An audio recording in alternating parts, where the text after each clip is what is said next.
and it's on Lawrence's writing, he said that the insurgency wasn't needed, that he felt that they could have done this with civil resistance, a civil strike.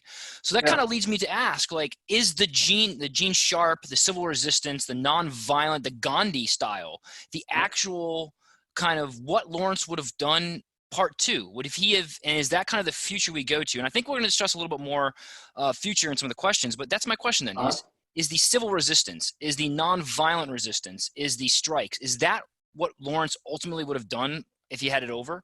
And is that kind of what you see as the state-sponsored version today in terms of stymieing your opponent, using it as deterrence to create sub-international level discourse within the nation state to basically impede their freedom of maneuver in the international system? It's really it's a really fascinating moment, because the reason Lawrence makes this remark about maybe we could have achieved more by some sort of gigantic civil strike, just kind of downing tools, not cooperating with the Ottoman Empire. Maybe we shouldn't have done any fighting at all.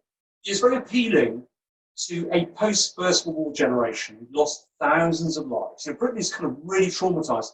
The way that the war between the States and the US has had such a profound impact on the way that Americans think about that period of history. For the British, it's about World War I. That has the same kind of impact. And that generation, he was just come out of the war himself. There's a big strike in Britain in 1926. The whole country literally comes to a standstill. And he's sitting writing his book, reflecting on what he's seeing on the streets around him. The whole country is just kind of grinding to a halt because people are dissatisfied. And he kind of gets in his head this idea that maybe this was another alternative. Maybe I should have thought about that. Now, the thing is, of course, Lawrence never puts it into action. He dies in the 1930s, never really sees in action. But you're right to mention Mahatma Gandhi. Gandhi himself tries to do this.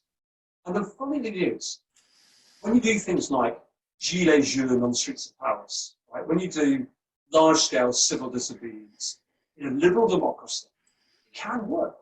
It can work. You try that against an authoritarian regime like Russia, China, Tiananmen Square in 1999, and you can see what happens, right? I mean, you're going to get crushed.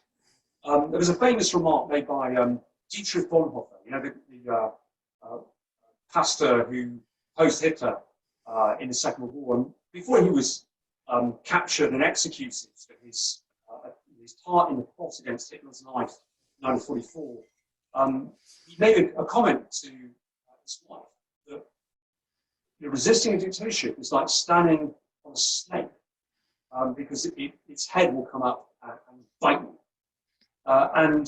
Unless you dislocate the entire snake all at once, like we saw at the end of the Cold War, with this huge civil disobedience, but at every level of society, in every segment of society, in say, for example, Eastern Germany, the whole system kind of collapses at once, this kind of critical failure, then the system doesn't work. It's really hard.